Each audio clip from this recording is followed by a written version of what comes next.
나눌 텐데요. 함께 다섯 말씀 읽겠습니다. 출애굽기 23장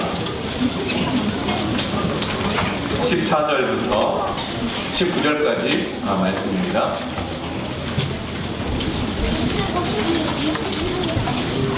교독해서 읽을 텐데요. 제가 먼저 읽고 우리 모두 함께, 우리 어른들, 우리 청년들, 청소년들, 어린이들, 우리 또 아이들 다 함께 교독하도록 하겠습니다. 너는 매년 3번 내게 절기를 지킬지니라.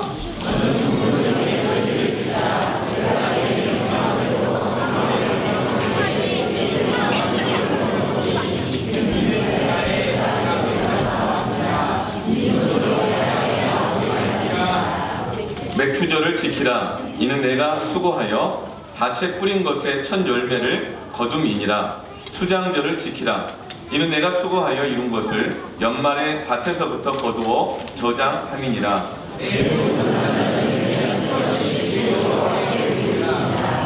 너는 내 제물의 피를 유고병과 함께 드리지 말며 내 절기 제물의 기름을 아침까지 남겨두지 말지니라. 내 소지에서 처음 거둔 열매의 가장 좋은 것을 가져다가 너희 하나님 여호와의 전에 드릴지니라. 너는 염소 새끼를 그 어미의 저주로 삼지 말지니라. 아멘. 하나님이 정해놓으신 하나님의 백성들이 반드시 지켜야 될, 기억해야 될 3가지 절기가 있습니다. 그것은 하나님께서 그 백성들을 특별히 만나시고 축복하시기 위하신 하나님과 그 백성 사이의 스케줄이에요. 이걸 절기라 그래요. 3대 절기가 있습니다. 우리나라에도 절기가 있죠. 24절기가 있습니다. 이 24절기는 한국, 일본, 중국 이 3나라가 1년을 24개로 나누어서 절기를 만들었어요. 그런데 그것을 우리가 지금은 또 12절기로 지키고 있죠. 1월부터 12월까지를 12번을 나누어서 12절기를 지키고 있는데, 많은 사람들이 이것을 이렇게 음력으로 24절기, 12절기로 나눈 것으로 알고 있지만 사실은 태양력으로 해서 이 절기를 나누고 있습니다.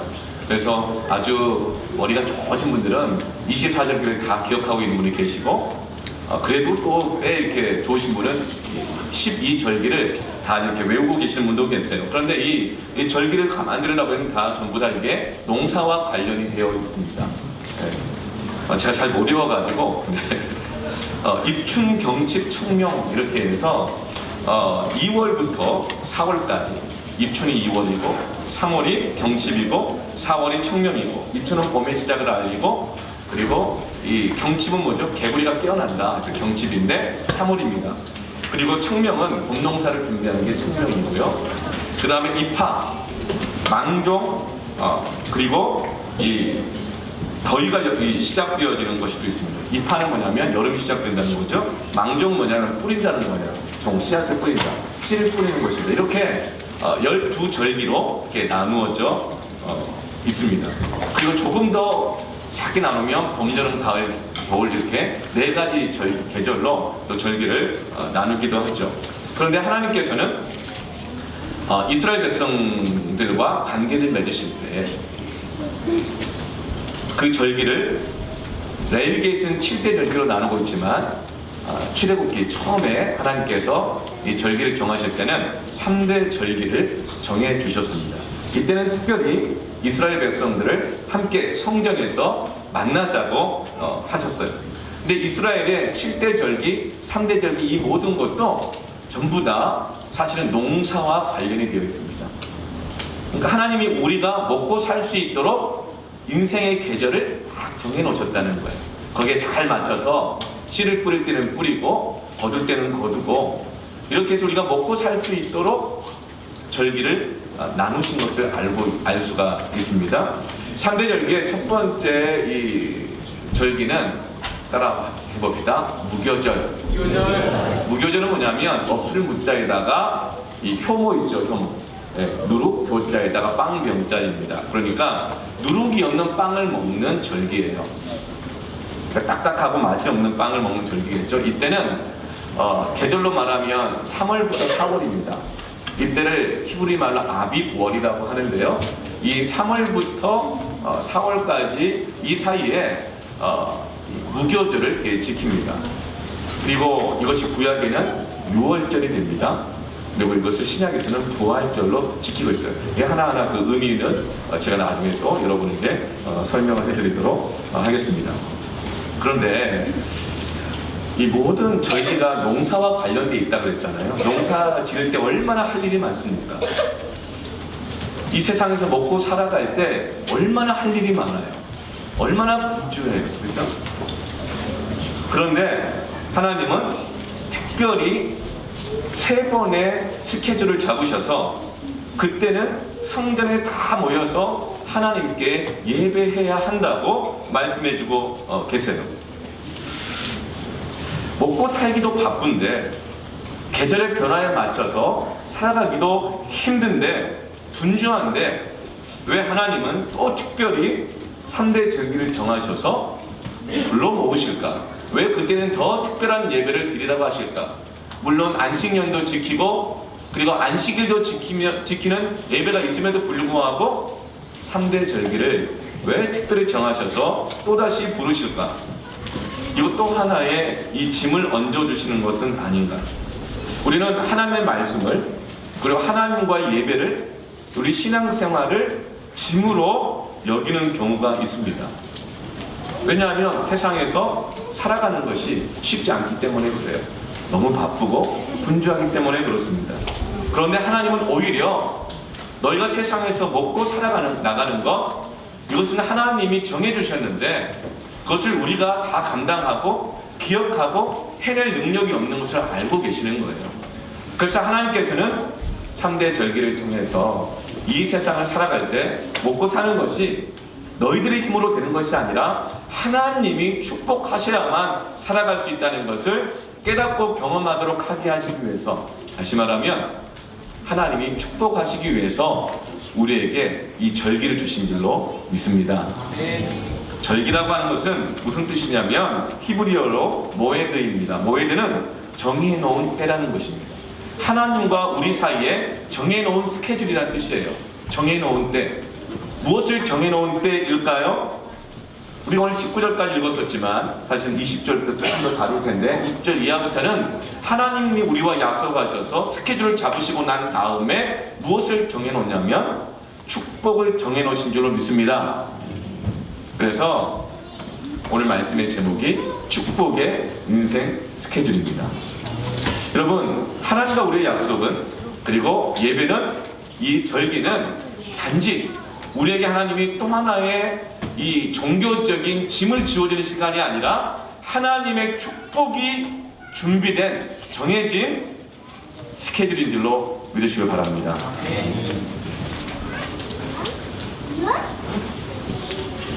이 축복의 스케줄이 3가지라고 했죠. 무교절과 맥추절과 수장절입니다. 다 농사와 관련되어 있어요. 맥추절은 첫 번째 보리 수확을 하나님께 감사해서 올려드리는 예배가 오늘 우리가 지키는 맥추절입니다. 그러니까 3, 4월에 아비월에 이 무교절 때 그때쯤에 이제 이 망종 씨앗을 뿌리잖아요. 이 4월 정도에 씨앗을 뿌립니다. 그리고 나서 한 달 반, 2달 이후에 첫 번째 이 보리 수확을 하게 되는 거예요. 보리 수확을 한 것을 그해 첫 소산이기 때문에 하나님께 감사의 예배로 드리는 것입니다.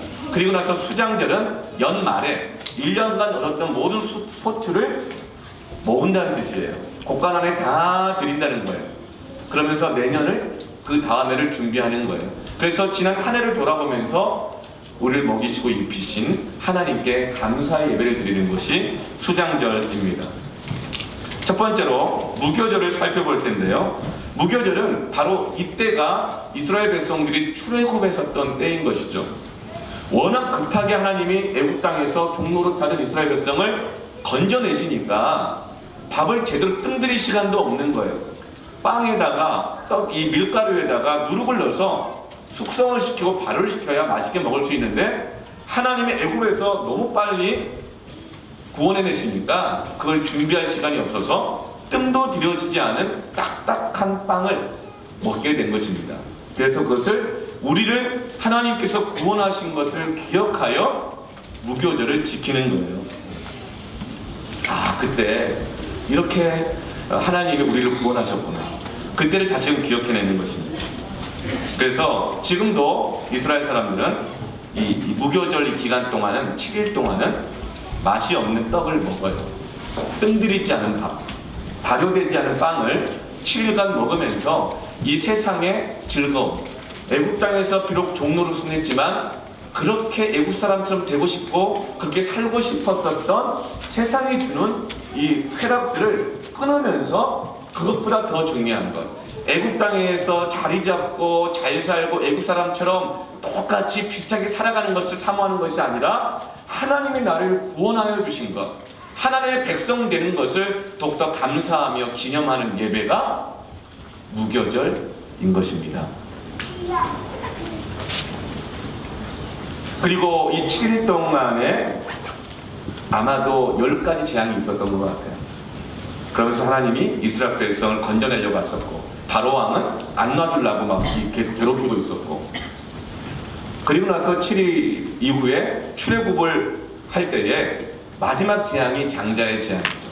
하도 안 놔주니까 하나님께서 천사를 통해 말씀해 주십니다. 어린 양의 피를 문설주에 바르는 집마다 죽음의 천사가 넘어갈 것이다. 6월 넘어갈 것이다.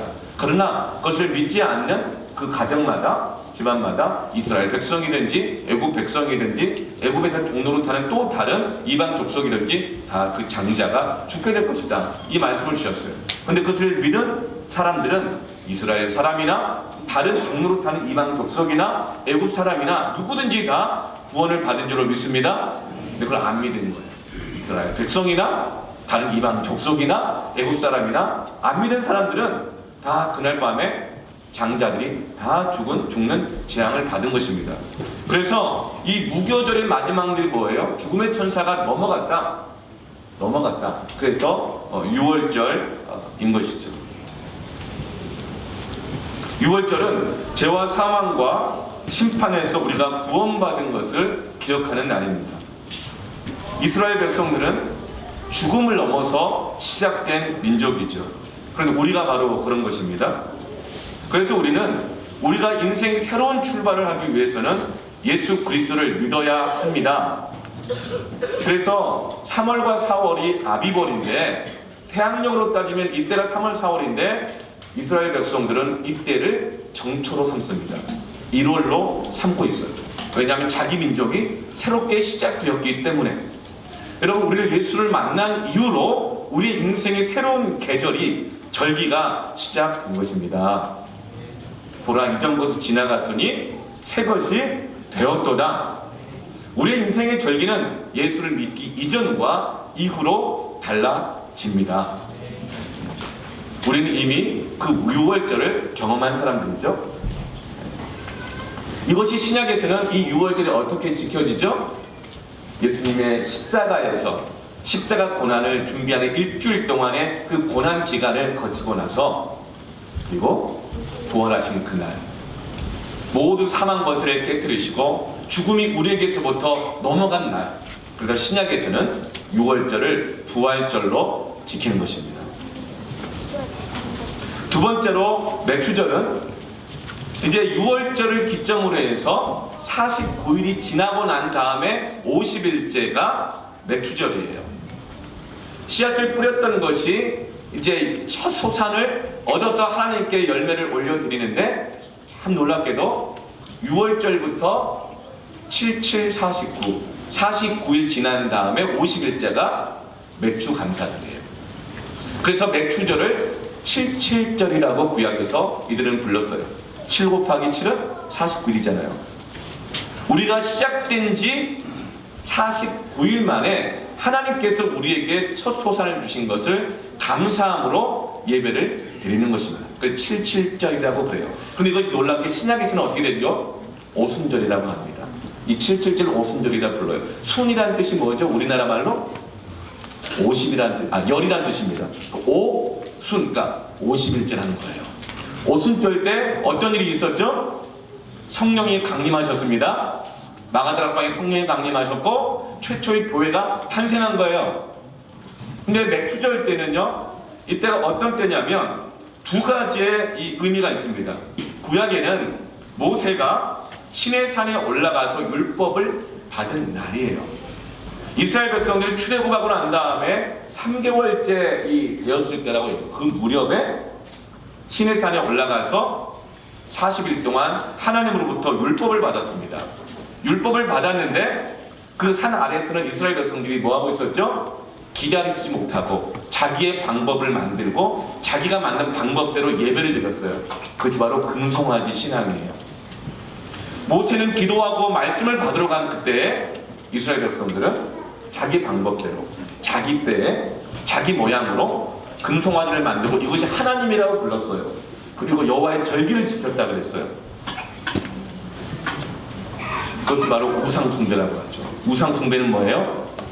하나님이 주시지 않은 것인데 내가 만들어 놓고 그것을 하나님이라고 부르며 하나님의 뜻이라고 말하고 자기 방법, 자기 시간 여기에 맞춰서 자기의 하나님을 만들어 놓은 것을 바로 우상숭배라고 해요.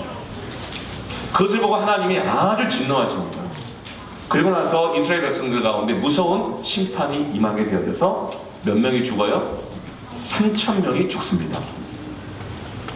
구약에서 맥추절은요, 그 시기가 모세가 율법의 말씀을 받았어요. 그러나 그때 이스라엘 백성들은 말씀에 불순종함으로 3,000명이 죽는 이 심판을 받았지만 신약에서는 예수님이 오셔서 우리의 모든 실패, 죄와 정죄를 다 십자가로 용서하시고 부활하여 사망 권세를 이기심으로 인해서 이제는 성령이 임하심으로 하루에 몇 명이 예수를 믿게 되었죠? 3,000명이 예수를 믿게 된 거예요. 이것이 바로 첫 열매인 거예요. 그래서 이 맥추절이 구약에서는 77절이고 신약에서는 오순절로 지켜지는데 이 오순절은 바로 하나님의 말씀과 그리고 성령이 손을 잡은 날. 그래서 말씀이 열매가 되게 하신 것이 바로 맥추절이고 77절이고 오순절인 것입니다. 우리가 바로 다 그 열매인 거예요. 최초의 교회가 말씀에 순종하며 성령이 임하시자 최초의 교회 첫 열매가 그 3,000명이 구원을 받으면서 구약의 이스라엘 백성들의 불순종이 예수의 십자가와 부활로 정결하게 되며 생명의 열매가 맺히게 된 것입니다. 그것을 기억하여 감사로 예배를 드린 날이 맥추 감사절입니다. 우리의 생활에 있어서는 첫 소산을 하나님께 가장 귀한 것으로 드리는 것이며 또 이와 같이 하나님에게 우리에게 열매를 주신다는 것을 믿고 우리의 구원을 감사하며 드리는 것이 맥추 감사절이에요. 세 번째로 이제 수장절입니다. 수장절은 연말에 한 해의 모든 소출을 저장한다고 해서 이 수장절입니다. 저장은 농사의 개념이지만 구약 출애굽의 개념에는 이 수장절 기간 동안 초막을 짓고 살았어요. 왜냐하면 지난 한 해를 돌아볼 때 많은 어려움이 있었지만 하나님이 우리를 도와주셨다는 거예요. 이스라엘 백성들이 출애굽을 하고 난 다음에 지난 날을 돌아보니까 그 광야에서는 뭘 짓고 살았어요? 제대로 된 집이 아니에요. 초막을 짓고 살았어요. 그래서 매해 연말마다 지나온 1년을 돌아보면서 우리가 비록 초막을 짓고 살지만 영원한 하나님의 약속의 나라를 바라보면서 살아갔던 것처럼 지난 한 해를 하나님의 돌보심을 감사하면서 그리고 지금까지 우리 모든 것이 우리 힘으로 모은 것이 아니고 하나님 주신 것이다 감사하면서 이제 내년 한 해에 어떻게 이것을 쓸 것인가 계획하고 준비하는 시간이 바로 수장절인 것입니다. 우리 교회로 볼 때는 연말에 재정 예산도 잡고 지난 한 해 동안 돌아보게 하신 걸 감사하고 그리고 또 이것을 어떻게 사용할 것인가를 또 기도하고 그리고 송구 영신 예배 때 지난 한 해를 돌아보면서 감사하고 받은 복을 세워보면서 그 다음에 2018년, 2019년을 어떻게 하나님께 믿음으로 살아갈 것인가를 결단하는 송구 영신 예배, 신년 부흥회, 신년 특별 새벽 기도회 이것이 수장절의 절기를 지키는 개념으로 교회 안에 스케줄이 잡혀 있는 거예요. 그리고 맥주 감사절, 칠칠절, 그리고 이 오순절은 어떤 것이죠? 늘 하나님께 우리에게 주신 것, 가장 귀한 것을 헌신하고 드리면서 하나님께 우리에게 주신 그 열매를 사모하는 거예요. 이게 모든 것이 우리 주일 예배마다, 그리고 또 부흥회마다, 그리고 교회 모든 스케줄 안에 우리 개인의 신앙의 스케줄 안에 이것들이 들어와 있어야 될 줄 믿습니다. 그리고 6월절은 뭐예요? 일주일간 우리가 고난주간 특별 새벽 기도를 하고, 그리고 부활주의를 지키잖아요. 이것이 하나님의 이 스케줄인데, 이것을 왜 우리에게 정해주셨다고요? 하나님이 이 스케줄을 통해서 먹고 살기 바쁜 우리에게 축복을 주시기 위해서 정하신 줄로 믿습니다. 아멘. 그렇다면 어떻게 이제 이 축복의 스케줄을 다시금 우리가 잡을 것인가? 첫 번째로 따라합시다. 기억하라. 기억하라. 오늘 이 출애굽기 23장 14절 말씀에 이렇게 말해요. 너는 매년 3번 내게 절기를 지킬지니라. 이 지킬지니라는 말은 무슨 말이냐면 기억하라는 뜻입니다. 매년 3번 하나님과 스케줄이 딱 잡혀 있다는 것을 기억하라 이 뜻이에요. 지키려면 기억해야 합니다. 달력에다 표시를 해놔야 됩니다. 수첩에 써놔야 합니다. 내 마음에 기억시켜놔야 합니다. 그래야 우리가 하나님과의 스케줄을 지킬 수 있고 정해진 축복을 받을 수 있습니다. 6월절은 십자가 없이는 우리가 살 길이 없고 예수로 인해서 우리의 삶이 새롭게 시작된다는 것을 기억하는 것입니다. 그래서 우리 인생의 스케줄이 꼬였을 때 우리의 첫 출발점은 언제든지 예수 그리스도가 우리의 새로운 시작이 됨을 믿으시길 바랍니다. 인생의 스케줄이 꼬일 때가 있다고요. 어떻게 시작해야 될지 모를 때가 있다고요. 그럴 때는 주님 앞에 나와서 주님과의 관계를 다시금 점검하고 주님과의 관계에서 우리의 새로운 스케줄이 시작되기를 축원합니다. 계획을 할 때요. 주님과의 관계에서 시작해야 합니다. 오순절은 뭐죠? 말씀과 성령으로 우리가 의지하고 나아갈 때 하나님께서 은혜를 주시고 부흥을 주시고 열매를 주심을 믿습니다. 특별히 여러분, 교회가 세워질 때는요, 말씀과 성령이 손을 잡아야 합니다.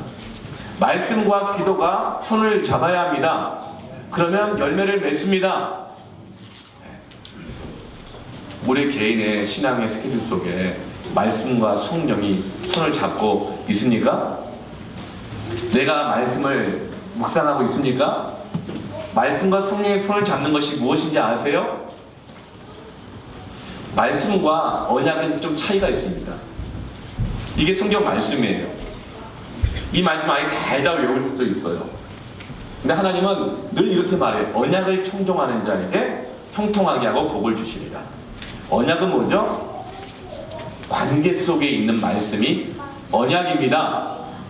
근데 여러분, 말씀과 성령의 손을 잡는 건 뭘까요? 그렇다면 사도신경 고백하잖아요. 세 번째 신앙법이 뭐죠? 성령을 믿사오며 거룩한 공예와 성도가 서로 어떻게 하는 것? 말씀을 가지고 함께 나누는 것이 말씀과 성령이 손을 잡는 날입니다.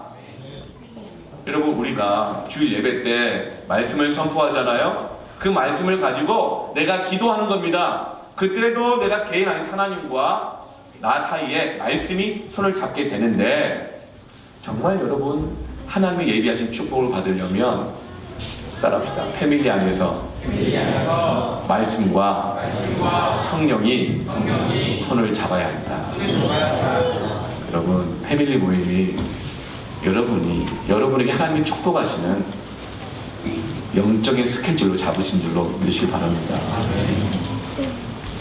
나 혼자 유튜브 보고 어디 부흥회 쫓아다니고 세미나 다니고 이렇게 말씀에 은혜 받는 것, 내 개인의 신앙생활은 연명은 가능하지만 그런 하나님이 예비하신 축복을 받으려면 이 말씀이 관계 속에 있어야 됩니다. 큐티 말씀을 묵상하고 패밀리 모임을 함께 나눌 때에 여러분, 그것이 놀랍게 하나님의 예비하신 축복으로 인도해 나갈 것입니다. 그때 내 안에 성품의 열매가 맺혀요. 말씀을 아무리 많이 외우고 알아도 나누지 않고 간증하고 고백하고 서로 함께 기도하지 않잖아요. 그 말씀이 다 부만덩어리가 돼요. 그 아는 말씀을 얼마나 판단하고요. 아니 저 사람 신앙이 저거밖에 안 되나? 기도를 하는데도 몇 장 몇 절 틀렸네. 기도 드리면서도 저 사람이 기도를 저 수준으로 하나? 교만밖에 안 돼요. 그러나 이 말씀을 함께 나눌 때 성령이 역사하시면 긍휼한 마음을 주시고 사랑하는 마음을 주시고 겸손한 마음을 주시고 더 하나님을 의지하는 마음을 주시면서 우리 안에 성령의 열매가 맺어 가는 것입니다. 여러분, 오순절은 말씀과 성령이 만나는 날이다. 여러분의 패밀리 모임이 매주마다 오순절이 되기를 축원합니다. 말씀과 성령이 손잡는 그 영적인 스케줄에 있는 축복을 누리기를 축원합니다. 아멘. 그리고 초막절은요, 초막을 짓고 살아가잖아요. 이것은 이 땅이 다가 아니라는 거예요. 이 땅이 다가 아니라는 뜻은 두 가지가 있습니다. 언제나 초막 짓고 사는 거 아니라는 거예요. 정해진 기간이 있다는 거예요. 우리에게 영원한 하나님 나라가 예비되어 있습니다. 네. 이 땅에 화려해 보이는 것, 그게 다가 아니라는 거예요. 그래서 우리는 천국 소망을 가지고 살아가야 되는 거예요. 그 초막절은 우리가 이 세상을 나그네로 산다는 나그네 정체성을 기억하게 하는 거예요. 여러분, 이 땅에 우리가 너무 뿌리 내리고 살려고 하잖아요. 그럼 천국과 점점 멀어집니다. 하나님과 점점 멀어져요. 그래서 이스라엘 백성들이 점점 애국 사람처럼 되고 애국 사람처럼 살기를 원하고, 그래서 안 되겠다 싶을 때 하나님이 모세를 통해서 이스라엘 백성을 애국에서 뿌리채 확 뽑아버린 겁니다. 그 나중에 광야 가서 이스라엘 백성이 뭐라고 말하죠? 그냥 애국에 있었다면 그 사람들처럼 언젠가는 우리도 삶은 고기를 먹고 파와 양파와 마늘을 먹을 수 있었을 텐데 왜 여기까지 끌어다내서 애국에서 초막지고 살게 하고 물 없어 고통하게 하고 맛없는 만나 맨날 똑같은 삼시세끼 똑같은 메뉴를 먹으면서 이렇게 지겹게 하나님 예배하고 신앙생활을 해야 되느냐? 원망했던 이유가 뭐죠? 그들의 마음속에 그들이 원했던 나라는 애굽이었던 거예요. 그래서 그 40년 동안 하나님께서 애굽에 물 빼는 우리 천국 백성 만드는 연단의 과정을 거치신 것입니다. 여러분, 하나님이 우리에게 이 세 가지 절기를 정하여서 지키라고 하셨어요. 여러분, 예수님도 이 절기를 지키셨습니다. 그래서 6월절이 되었을 때 오늘 말씀처럼 이스라엘 모든 남자들은 자기 가족들을 다 데리고 성전에 가서 절기를 지키라고 그랬잖아요. 그 예수님도 어릴 때 부모님 따라서 성전에 가서 절기를 지켰고, 예수님이 메시아 사역을 감당하시면서도 6월절이 되었을 때 친히 6월절에 어린 양이 되기 위해 그 절기 안 지켰으면 안 죽을 수 있거든요. 근데 하나님 말씀대로 절기를 지키셨습니다. 오늘 여러분, 이 영적인 축복이 24절기, 12절기, 레위기에 나오는 7대 절기, 이런 3대 절기가 아니라 하지만 우리의 삶 속에 이것이 영적 의미로 순종으로 스케줄이 잡히기를 축원합니다. 네. 정말 중요한 것은 스케줄을 꼭 잡죠. 누군가 여러분 이렇게 말해요. 언제 한번 밥 먹읍시다. 이렇게 말은 어떤 의미일까요? 당신은 그렇게 나에게 중요한 사람이 아닐 수 있지만 마음은 있습니다, 이 뜻이에요. 마음만 있다는 뜻이에요. 정말 중요한 사람은 어때요? 스케줄을 잡아요. 그리고 달력에다 동그라미 쳐놔요. 기억하는 거예요. 기억해야 지킬 수 있고 준비된 축복을 받을 수 있습니다. 결혼 기념일 기억하죠. 생일 기억해야 돼요. 그래야지 내가 누구인지, 하나님과 나 사이가 어떤 관계인지, 너와 내가 누구인지, 교회가 무엇인지를 잊어버리지 않게 되고, 그때 하나님의 입에서 축복을 받는 거예요. 여러분, 잘 기억하십시다. 두 번째로 따라합시다. 드리라. 하나님과 스케줄은요, 여러분, 드리면서 잡는 거예요. 잡을 때, 그때 뭘 가지고 갈까? 정말 사랑하는 사람, 이 프로포즈를 할 때도 뭔가를 맨몸으로 안 가잖아요, 그렇죠? 사랑하니까. 결혼식 그냥 안 가잖아요, 그렇죠? 네, 부주 들고 가죠. 그리고 또 생일날 초대를 받아도 그냥 안 가죠. 뭐라 준비해서 가잖아요. 왜죠? 그것은 단지 물질의 문제가 아니라 그 사람이 얼마나 소중한가를 내 마음에서 가늠하고 그만큼 정하는 거예요. 선물은요, 그 사람에 대한 가치에 따라서 내가 정하도록 되어 있습니다. 그래서 하나님과 스케줄을 잡을 때는요, 드리라고 말해요. 15절 말씀을 보세요. 하반절에 이는 그 달에 내가 애굽에서 나왔습니다. 빈손으로 내 앞에 나오지 말지니라. 하나님이요, 빈손으로 오지 말라고 말해요. 우리 부모님들이 이렇게 말하잖아요. 아가 잘 있냐? 아들아 잘 있냐? 보고 싶다. 그냥 와라. 빈손으로 와라. 냉장고 고장났다는 말은 안 한다. 뭐 이렇게 하잖아요. 근데 하나님은요, 그냥 바로 얘기하세요. 빈손으로 오지 마. 너 애굽에서 있을 때 내가 구원했잖아. 어떻게 살아왔는지 알지? 너 빈손으로 오지 마. 이렇게 얘기하세요. 우리 같으면 좀 이렇게 막 부끄러울 것 같잖아요. 왜 그럴까요? 하나님은요, 받으셔가지고 그냥 꿀꺽하신 분이 아니시고 저 자신만한 거라도 주시면 30배, 60배, 100배로 주시기 위해서 빈손으로 오지 말라고 하시는 거예요. 엘리야를 통해서 사람 과부의 집에 축복하실 때 뭐라고 말해요? 거기 있는 모든 그릇들을 다 갖고 오라 그러잖아요. 떡가루, 기름 한 병 그거 먹고 나서 왜 그걸 달라 그러셨죠? 더 많은 것을 축복하기 위하신 줄로 믿습니다. 하나님 뭐 부족해가 그러신 것이 아니라 우리가 부족한 걸 아시기 때문에 넘치도록 채워주시기 위해서 빈손으로 오지 말라는 거예요. 여러분, 하나님 앞에 나아갈 때 뭐 갖고 나가는 줄 아세요? 따라합시다. 그릇 들고 나간다. 하나님이 채워주시겠어요. 그 그릇이 뭐예요? 우리 예배고 시간이고 우리의 물질이라고 하는 작은 그릇이에요. 우리의 시간이라고 하는 작은 그릇이에요. 11조로 가는 10분의 1밖에 안 되는 작은 그릇이에요. 하나님 거기를 넘치도록 채워주시기 위함입니다. 그러니까 여러분, 하나님 앞에 물질의 그릇, 시간의 그릇, 순종의 그릇, 기도의 그릇, 예배의 그릇 들고 나아가십시다. 드리라는 거예요. 하나님 뭐가 부족해서 빈손으로 오라고 얘기했어요? 우리가 부족한 걸 아닌가 보시죠. 이 발렌타인데이하고 화이트데이는요, 제가 조금 긴장하는 그 시간. 왜냐면 저는 이렇게 생일까지 좀 기억을 해도 발렌타인데이가 3월인지 화이트데이가 3월인지 4월인지 막 헷갈려요. 그럼 나중에 그러니까 별거 막 다 만들더라고요. 뭐 블랙데이, 짜장면 먹는 날, 뭐 다 막 만들어냈는데 이 발렌타인데이하고 화이트데이에서 통계 조사를 했는데 가장 받고 싶지 않은 것이 1위가 뭔지 아세요? 비싸고 부피만 큰 사탕 바구니. 이걸 제일 받기 싫어하는데요. 1위예요. 2위가 뭐냐? 종이학관. 돈 안 들이려고 종이학. 3위가 뭔지 아세요? 이게 진짜 본심인 것 같은데 이거래요. 마음이 중요하구나. 사랑해? 알지? 이거래요.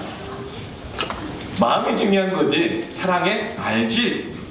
알긴 뭘 알아요. 근데 반면에 제일 받고 싶은 게 뭐냐?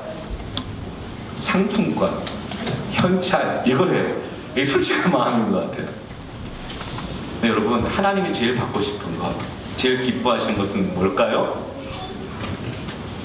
16절 보세요. 내 주절을 지키라. 이는 네가 수고하여 밭에 뿌리는 것에 첫 열매를 거둠이니라. 하나님 우리에게 받기를 원하시는 것이 무엇일까요? 내가 수고하여서 뿌린 것에 첫 열매를 받기를 기뻐하십니다. 내가 수고하여서 눈먼 돈 말고 남는 돈 말고 로또 맞으면 헌금할 때 이런 로또 헌금 말고 사업 대박 나면 그때 이런 거 말고 하나님은 사업 대박 나서 드리는 10억보다 내가 수고하여 기도하고 성실하고 정직하게 일하여 땀 흘려 얻은 과부의 두레돈을 10억보다 더 기뻐하시는 하나님이십니다. 이걸 기뻐하세요. 그럼 그것이 그릇이 돼요. 그것이 30배, 60, 100배로 하나님이 채워주십니다.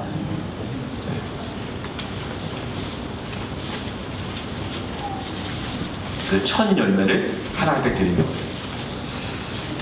제가 발렌타인데이 때나 뭐 이렇게 생일이나 뭐 이럴 때 종이학 같은 걸 한 번도 해본 적이 없어요. 그런데 사람들이 종이학을 굉장히 원하지 않는다고 그랬지만 사실은요, 종이학도요, 자기가 직접 수고해서 1000개를 접어가지고 드리면 감동이죠. 근데 요즘은 그 가게 같은 데 가면 종이학 1000개 얼마 아주 쉽게 살 수가 있거든요. 그리고 하나님은요, 종이학이냐 뭐 초콜릿이냐 이게 아니라 내가 직접 수고하여 땀 흘려 하나님께 드리는 것을 기뻐하십니다. 네. 그래서 여러분, 돈 주고 산 종이학하고요, 직접 접은 1000개 학은요 완전히 다른 거예요. 여러분, 교회 밥이 왜 귀할까요? 교회 밥이 왜 감사하고 은혜가 넘치고 고맙고, 여러분 교회 밥 먹으면 더 건강해진 줄 믿습니다. 왜 그럴까요? 수고하여 지은 밥이기 때문에 그래요. 수고하여. 지난주에 보니까 우리 남자분들이 기사님들이 막 이렇게 설거지를 막 그 조독 순서도 아닌데 막 수도가에서 막 하시더라고요. 참 너무 아름다워 보였어요. 네. 주방에서 그 뜨거운 땀을 흘리면서 밥을 하시는 늘 또 있는 분이 또 있는 분들 보면, 여러분 그 수고하여 땀 흘려 지은 밥이기 때문에 그것이 귀한 것입니다. 하나님 그것을 기쁘게 받으시는 거예요. 하나님 앞에 드릴 때는요, 내가 희생이 될 만한 것들, 내가 수고한 것을 하나님께 드리십시다. 교회가 언제 귀해질까요? 하나님 언제 교회를 더 기뻐하실까요? 더 은혜를 부어주실까요? 그것은 예수 그리스도의 핏값으로, 헌신으로, 주님의 희생과 수고로 세워진 것이 교회이기 때문에 귀한 것처럼 성도들이 희생하고 사역자들이 수고하고, 그럴수록 교회는 더욱더 귀해지는 줄 믿습니다. 그리고 그 교회가 그릇이 되는 거예요. 수고와 희생이 있는 교회가 그릇이 되는 거예요. 하나님 그 그릇에 넘치도록 부어주십니다. 교회가 더 아름다워지고 더 귀해지고 사랑스러워지고 은혜가 풍성해지는 거예요. 그 수고하는 성도들, 그 사역자들, 그들이 하나님께서 더 귀하게 만들어주시는 것입니다. 하나님 앞에 내가 수고하여 드릴 만한 희생, 그 귀한 물질, 시간, 그 귀한 것, 준비된 것을 하나님 앞에 드리십시다. 아멘. 어떤 이가 이렇게 물어보는 분도 있어요. 목사님, 왜 저는 믿음이 성장이 없지요? 믿음이 성장이 없죠? 이렇게 물어보는 분이 있어요. 그럴 때 제 마음속에서 이것은 하나님의 연단의 때다라고 말할 때는, 집사님 낙심하지 마세요. 지금 연단의 때인데요, 마치 물은 얼어있지만 그 밑에 강물이 흐르는 것처럼 이 연단의 때 성장이 없는 것 같지만 단련되는 반드시 전분같이 됩니다. 지금은 은혜의 가속도가 있는 때입니다. 그래서 지금은 은혜의 도전닫기를 계속 하십시오, 이렇게 권면하는 분이 있는데요, 아무 말을 안 할 때가 있어요. 그럴 때는 언제냐면요, 드림이 없어서 그렇습니다 라고 말할 때는 아무 말 안 해요. 드림이 없어서 그래요. 드림이 없으면 믿음이 자라고 열매를 맺지 못해요. 플러스보다 마이너스 요인이 많은 사람이 있어요. 가만 보면요, 하나님 앞에 드림이 없어요. 드림이 있어도 수고한 것이 아니에요. 첫 열매가 아니에요. 정직한 열매가 아니에요. 11조를 드려도, 절기연금을 드려도, 우리가 뭐 이렇게 하나님 앞에 정해놓은 예배를 드릴 때에도 그것이 정직한 예물이 아닐 때가 있어요. 내가 땀 흘린 만큼의 열매가 아닐 때가 있어요. 그러다 보니 그 신앙이 있잖아요, 물질에 있어서 드림이 하나님 앞에 이렇게 완전하지 않으면 그 신앙이 점점 위선적인 신앙 생활로 가게 될 가능성이 아주 큽니다. 그러나 여러분, 초신자라 할지라도 시간의 드림, 물질의 드림이 철저한 사람은 그 믿음이 쑥쑥 자랍니다. 아멘. 여러분, 드리면서 사랑이 생기고, 드리면서 가치를 알게 되고, 드리면서 가치가 더욱더 귀해지게 되는 거예요. 그래서 우리 자녀들 용돈 줄 때마다, 알바에서 월급 받을 때마다 우리 첫 번째 말하는 게 그거예요. 11조 뗐니? 11조 뗐니? 여러분, 시간과 물질이 있어서 하나님과의 스케줄을 기억하고 들으시길 축원합니다. 세 번째로 어떻게 스케줄을 잡을 것인가 따라합시다. 순종하라. 21절 말씀을 같이 한번 읽어볼까요? 23장 21절 시작. 너희는 삼가 그의 목소리를 청종하고 그를 노엽게 하지 말라. 그가 너희의 허물을 용서하지 아니할 것은 내 이름이 그에게 있음이니라. 너희는 삼가 그의 목소리를 청종하라. 이 청종하라는 말이 축복의 약속을 하시면 계속 반복돼요. 이 청종이라는 말은 옛날 우리 성경으로는 순종하라고 나와 있습니다. 순종하라. 하나님이 우리에게 축복하시고 공급하시는 두 가지의 길이 있는데요. 첫 번째는 뭐냐면 하나님께 구하는 겁니다. 간구하는 거예요. 달라고 하는 거예요. 여러분, 자녀도 달라고 때를 쓰면 부모가 독약이 아닌 이상 주게 돼 있어요. 그것을 통해 하나님은 우리를 축복하십니다. 그런데 자녀에게도요, 부모가 알아서 주는 자녀가 또 있어요. 어떤 자녀는요, 달라고 해야 부모가 겨우 주는 것 같은 자녀가 있는가 하면, 어떤 자녀는 가만 보면 저 사람은 달라고 안 해도 왜 알아서 주시지? 그런 자녀가 있다고요. 그런 자는 어떤 자녀일까요? 순종하는 자녀는요, 하나님이 알아서 주십니다. 먼저 그의 나라와 의를 구하면 모든 것을 더해 주십니다. 주님께 축복을 간구하고 도와달라고 구해서 받는 것도 귀한 신앙이시지만, 여러분, 하나님이 알아서 주시는 신앙에게 축원합니다. 그 알아서 주시는 신앙은 뭐죠?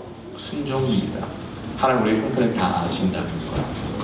때를 따라 주시되 풍성하게 주시는 하나님, 그 하나님을 경험하려면 여러분, 기도도 중요하지만 순종이 기도보다 앞서는 것입니다. 시냇가에 심은 나무는 시절을 쫓아 과실을 맺는다 그랬어요. 시절을 쫓아서 과실을 맺는 거예요. 절기를 뛰어넘어서, 계절을 뛰어넘어서, 스케줄을 뛰어넘어서 하나님이 과실을 맺게 하십니다. 사람들은 기도로 공급받는 것이 다인 줄 알 때가 있어요. 그것이 아니고 순종은 축복의 길이 되는 것입니다. 여러분, 이 순종하면 어떤 축복이 주어지는가? 오늘 세 가지로 본문이 말씀하고 있는데요. 20절 말씀 같이 읽어볼까요? 시작. 내가 사자를 내 앞서 보내어 길에서 너를 보호하여 너를 내가 예비하는 곳에 이르게 하리니. 여러분, 순종하면요, 하나님과의 스케줄을 순종하면 어떤 축복이 첫 번째 주어지는가 따라합시다. 인도하시는 복을 주신다. 여러분, 이 자녀들이 성장하고 또 부모님 나이가 들어가서 이런 고백들을 다 해요. 정말 다른 건 몰라도 내 자식만큼은 내 뜻대로 안 되더라, 이렇게 말을 해요. 내 뜻대로 안 되더라. 여러분, 자녀의 길이 하나님께 인도함 받기를 원하시죠? 그러면 부모된 우리가 하나님과의 스케줄을 기억하여 드리며 순종하십시다. 자녀들이 하나님과의 스케줄을 기억하며 드리고 순종하게 하십시오. 하나님이 그 자녀의 인생을 인도하여 주십니다. 자녀 내 뜻대로 안 되더라, 이렇게만 하고 포기하고 있을 것이 아니라 하나님의 스케줄을 지키는 거예요. 자녀로 하여금 지키도록 하게 해야 돼요. 안 그러면 큰일 나는 거예요. 자기 스케줄 바쁘고 세상 스케줄 바빠서 다니면 뭔가 이루고 가고 될 것 같지만 알잖아요, 여러분. 하나님과의 스케줄을 안 지키면 자녀 인생에 아무리 수고하고 일쓰고 한다 하더라도 필경은 바를지라도 사망의 길입니다. 그걸 아는 부모들은요, 자녀들에게 스케줄을 지키도록 점검하게 하고 기억하고 드리게 하는 것입니다. 여러분, 우리 모든 자녀들, 우리 모두가 하나님이 인도하시는 복을 누리길 축원합니다. 두 번째는 어떤 축복을 주시는가? 25절 읽어볼까요? 시작. 내 하나님 여호와를 섬기라. 그리하면 여호와가 너희의 양식과 물에 복을 내리고 너희 중에서 병을 제하리니. 너희의 양식과 물에 복을 내려주신대요. 여러분, 우리가 먹고 사는 것을 책임져 주시는 복을 주십니다. 물에 복을 내려주신대요. 물은 농사를 짓게 하잖아요. 물은 우리 모든 건강을 책임져 주는 겁니다. 그래서 26절부터는 건강에 대한 것 쭉 나와요. 이 양식과 물의 복을 누린다고 하는 것은 하나님이 우리에게 생명의 복을 주신다는 거예요. 믿습니까? 생명의 복을 주십니다. 여러분, 4대강 볼을 쌓아놓고 물의 흐름을 다 막아놨더니 어떻게 됐어요? 다 썩잖아요. 다 죽잖아요. 그 흐름을 다시금 연결했을 때 금강이 지금 살아나고 있잖아요. 그 지금 낙동강 물도 흐르게 해야 된다고 지금 하고 있잖아요. 하나님께서 이 우리의 양식과 물에 복을 주도록 하셔야 됩니다. 그러려면 하나님과 나 사이의 은혜의 물줄기가 막히지 않도록 모든 견고한들을 허물고 하나님과 나 사이의 막힌 담을 허물어야 생수의 강이 흘러오는 것입니다. 흐름이 막히면 병들어요. 그러나 하나님과의 스케줄에 이 흐름이 흘러가게 되면 살아나게 되는 것입니다. 25절 하반절에도 너희 중에서 병을 제하니 26절 말씀에도 내 나라는 낙태하는 자가 없고 임신하지 못하는 자가 없을 것이라 내가 너의 날수를 채우리라. 여러분, 이 시대에요 좀 불임이라든가 유산이나 이런 아픔이 참 많이 있어요. 그래서 아이를 가지면요 감사도 있지만 걱정부터 앞설 때도 있어요. 10명 중에 4명이 불임입니다. 10명 중에 4명이 불임이나 유산이나 이런 아픔을 겪고 있어요. 왜 그럴까요? 그건 그 사람들만의 믿음이나 신앙 이런 문제만이 아니라 이 사회가 하나님의 은혜와 점점 단절된 방향으로 가면서 너무 스케줄이 바쁜 거예요. 생명 대신 하나님과 연결되지 않은 스케줄이 너무나 많아지는 거예요. 전에 주 5일째 할 때 이제야 그래서 정말 하나님께 더 마음껏 예배하고 신앙생활 할 수 있는 기회가 됐구나 생각했는데 오히려 더 많은 스케줄이 생겨요. 이제 이번 주부터 이제 주 52시간 근무 시간 너무 오래 못하게 이제 스케줄을 막 줄여놓고 있잖아요. 여러분, 하나님과의 스케줄을 기억하고 지켜가시길 바랍니다. 그럼 이 병든 사회가 아프게 만든 이 사회가 무엇으로 치유되는가? 주 52시간 주 5일째가 아닌 거예요. 주 5일째를 했지만 더 많은 사람들이 병들어요. 마음이 병들어요. 몸이 병들어요. 이 사회가 병들어요. 주 52시간 했어요. 선지국처럼 했어요. 여러분, 그것이 필요하다고 생각하지만 그렇지라도 하나님과의 스케줄이 정해지지 않으면 더 병드는 거예요. 그러나 하나님과의 스케줄이 기억되고 드려지고 순종되어지면 다시 건강 회복될 줄 믿습니다. 생명의 복이 우리에게 주어질 줄로 믿습니다. 세 번째로 어떤 축복이 주어지느냐면 27절 읽어볼까요? 시작. 내가 내 위엄을 내 앞서 보내어 내가 이를 곳의 모든 백성을 물리치고 내 모든 원수들이 내게 등을 돌려 도망하게 할 것입니다. 어떤 복을 주시냐면요, 함께 따라해볼까요? 세 번째 축복입니다. 승리의 복을 주신다. 승리의 복을 주신다. 승리의 복을 주신대요. 어디를 가든지 이기게 하신대요. 여러분, 이 세 가지 인도하시는 축복, 생명의 축복, 그 승리의 축복, 이 하나님의 축복 3종 선물 세트를 받으시길 바랍니다. 하나님이 절기 정해놓은 때 무엇을 정해놓았다고요? 축복을 정해놓으신 줄 믿습니다. 이 절기를 기억하여 지키라 그러는 거예요. 여러분, 제가 이 말씀을 계속 묵상하면서 계속 떠오르는 것이 있어요.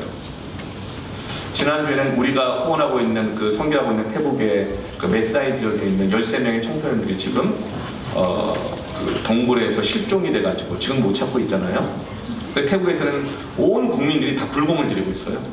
우리는 수영성 기도 때 같이 기도했잖아요. 그 13명의 청소년들을 살려달라고, 찾게 해달라고. 그리고 또 지금 제주도의 이슬람권인 예멘, 시아파라고 하는 좀 강렬한 이슬람권의 나라인 예멘의 난민이 500명이 와 있고, 인천에 몇 명 있고, 서울에 몇 명 있고, 부산에 몇 명 이렇게 있다고 그래요. 근데 지금 제주도 500여 명이 왔어요.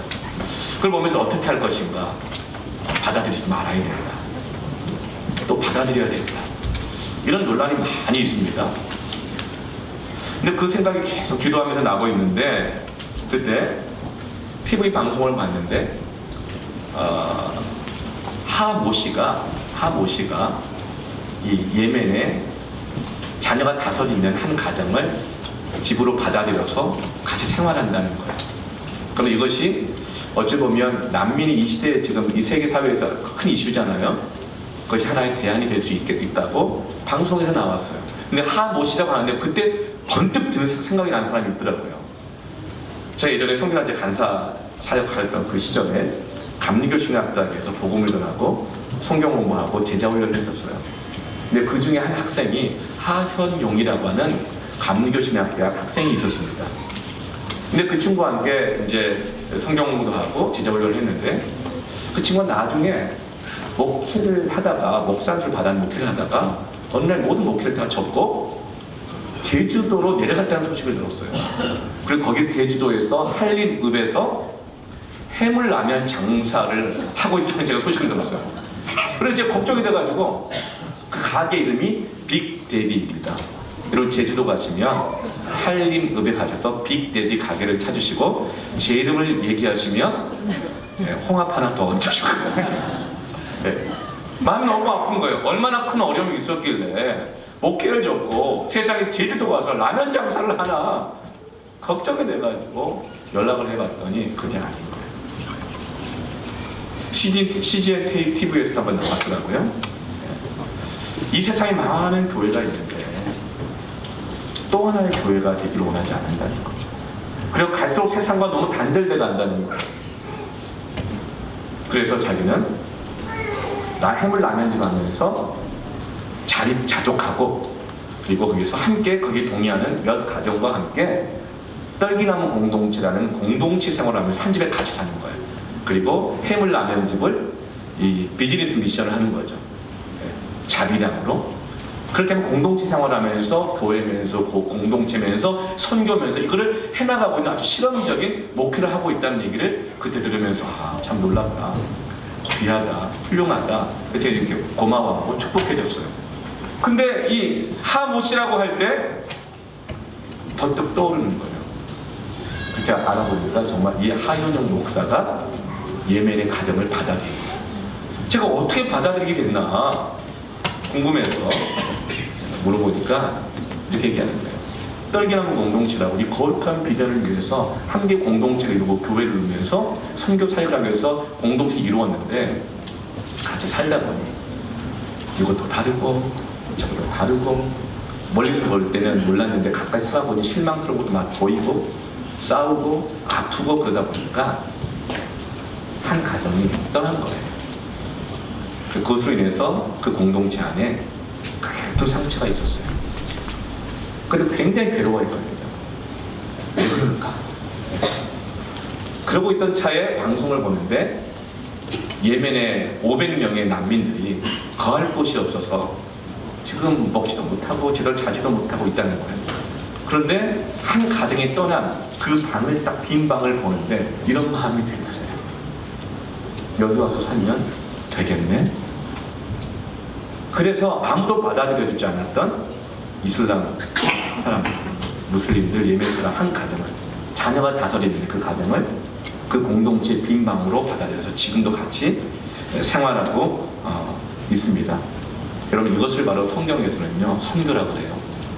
이걸 사랑이라 그래요. 저는 이러한 일을 교회가 해야 될 줄로 믿습니다.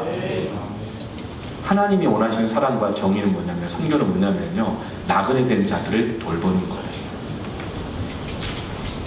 신명기 10장 18절부터 22절까지의 말씀을 같이 함께 한번 읽어봤으면 좋겠어요. 같이 읽읍시다. 시작. 노아와 가볼을 위하여 정의를 행하시며 나그네를 사랑하며 그에게 떡과 옷을 주시나니 너희는 나그네를 사랑하라. 전에 너희도 애굽 땅에서 나그네가 되었음이니라. 내 하나님 여호와를 경외하며 그를 섬기며 그에게 의지하고 그 이름으로 맹세하라. 그는 내 찬송이시오 내 하나님이시라. 내 눈으로 본 이같이 크고 두려운 일을 너를 위하여 행하 찾느니라. 마지막 말씀. 애굽에서 내려간 내 조상들이 겨우 70인이었으나 이제는 내 하나님 여호와께서 너를 하늘의 별같이 많게 하십니다. 3대 절기 때마다 이스라엘 백성들은 신명기 말씀을 외웠어요. 애굽들을 돌아봐라. 광야 때를 돌아봐. 초막 듣고 살 때를 돌아보아라. 1년 먹고 살았던 삶을 돌아보아라. 너희가 처음에는 야곱의 가문이 기근 때문에 먹고 살려고 애굽에 왔을 때 70명이었어. 그러나 이제는 하늘의 별과 같이 많게 하지 않으셨느냐? 너희들 애굽에서 종살이 할 때 생각해봐라. 내가 너희들에게 은혜를 준 것이 아니냐? 그러므로 돌봄받지 못하는 고아, 과부, 나그네를 돌봐라. 사랑하라. 이것이 하나님이 우리에게 절기를 지키게 하시는 뜻인 거예요. 고아와 과부와 나그네의 특징은 뭐예요? 전부가 다 스스로 살아갈 수가 없어요. 기업이 없는 사람들입니다. 고아는 부모가 없어요. 과부는 남편이 없어요. 오늘날에는 돈이 많으신 과부도 계시죠. 아니면 자녀들이 잘 돌보는 그런 분도 계세요. 그럼 여기서 말하는 과부는요, 기업이 없는 거예요. 누가 도와주지 않으면 살 수가 없는 거예요. 나그네가 그래요. 나그네가 오늘날 말하면 난민들이에요. 난민. 이런 난민에 대한 문제를 지난 태국 이 목회자 수양에 가서 여러 세미나를 하면서 함께 나누었는데 이런 얘기를 하더라고요. 우리가 저기 이슬람 사람들이 와서 도와달라고 말 안 하는데도 가서 도와주겠다고 선교하고 복음 전하고 뭐 나눠주고 막 이러는데 왜 와서 도와달라고 하는데 우리가 도와주지 않는다면 그것이 하나님의 정의이고 그것이 교회이고 사랑이겠는가? 너무 까다로우면 은혜를 베풀 수가 없는데, 여러분, 우리에게는 멀리 있는 예멘 난민만이 아닙니다. 나그네 된 자들이 얼마나 많이 있습니까?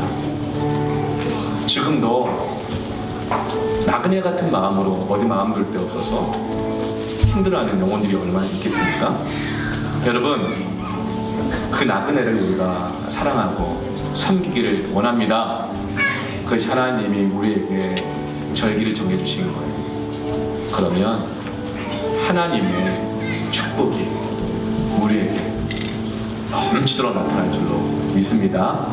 아멘. 이 시간 우리가 함께 좀 기도하십시다.